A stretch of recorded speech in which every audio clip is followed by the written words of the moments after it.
దత్తాత్రేయసమారంభాం నృసింహాదికమధ్యమాం అస్మదాచార్యపర్యంతాం వందే గురుపరంపరాం. శ్రీ కళ్యాణానంద సద్గురుభ్యో నమో నమః.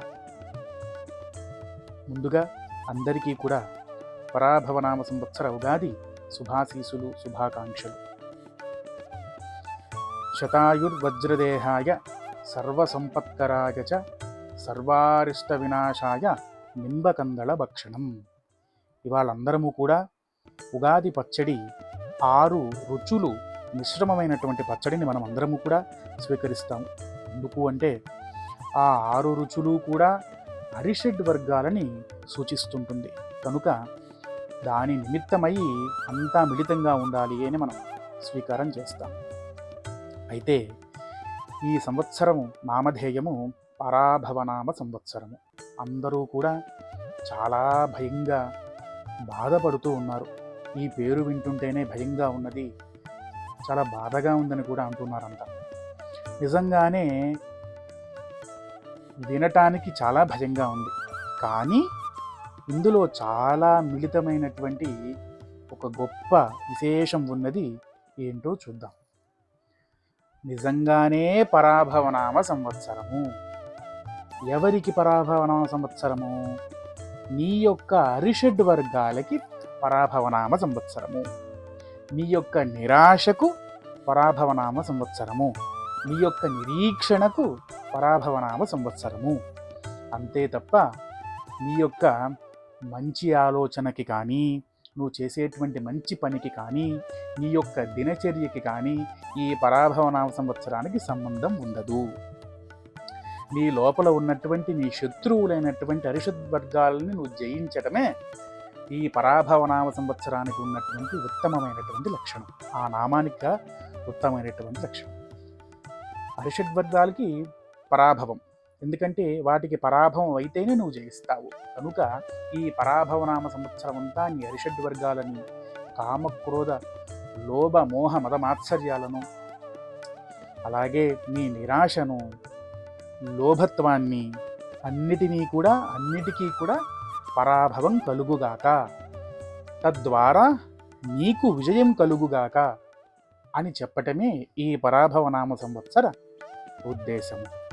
కనుక ఎవ్వరూ కూడా భయపడాల్సిన పని లేదు.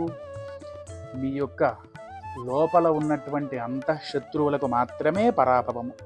నీ జీవన విధానానికి ఎటువంటి సంబంధము ఉండదు.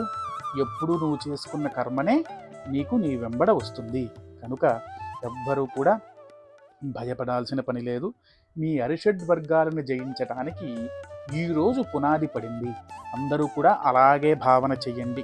దత్తభక్తులు అలాగే చేయండి, శాక్తేయులు అలాగే చేయండి, గణాపత్యులు అలాగే చేయండి, కౌమారులు అలాగే చేయండి, వైష్ణవులు అలాగే చేయండి, శౌరులు కూడా అలాగే చేయండి. మనమంతా సమానమే. ఎవ్వరూ కూడా ఇందులో విడదీయటానికి లేదు. అందరము సమానమే.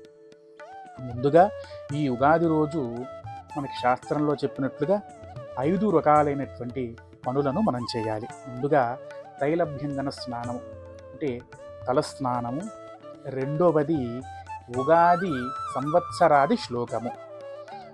మూడవది ధ్వజారోహణము, అనగా మనము ధ్వజం ఎగరవేయాలి. ఇవాళ మనకి శాస్త్రంలో చెప్పిన విధానముగా జెండా వందనము చేయాలి. అంటే ధ్వజారోహణం అంటే కేసరి ధ్వజము కూడా వస్తుంది. కేసరి ధ్వజాన్ని కూడా ధ్వజారోహణం చేసుకోవచ్చు. అలాగే ఇంకొక విధానం ఏం చెప్పబడి ఉంది అంటే ఉదకుంభదానము, అంటే నీరుని దానం చేయటం, చలివేంద్రాలు ఏర్పాటు చేయటం అనేది కూడా ఉన్నది. తరువాత 5 పంచాంగ శ్రవణము, పంచాంగాన్ని వినటము. కనుక ఈ 5 పనులు కూడా చేసినటువంటి వారికి ఎటువంటి దోషము, ఎటువంటి బాధ ఉండదు. మనకి శాస్త్రంలో ఏ విధంగా చెప్పబడి ఉన్నదో ఆ విధంగా మనం చేసుకుంటూ వెళితే మన జీవన విధానము చాలా సులభతరం అవుతుంది.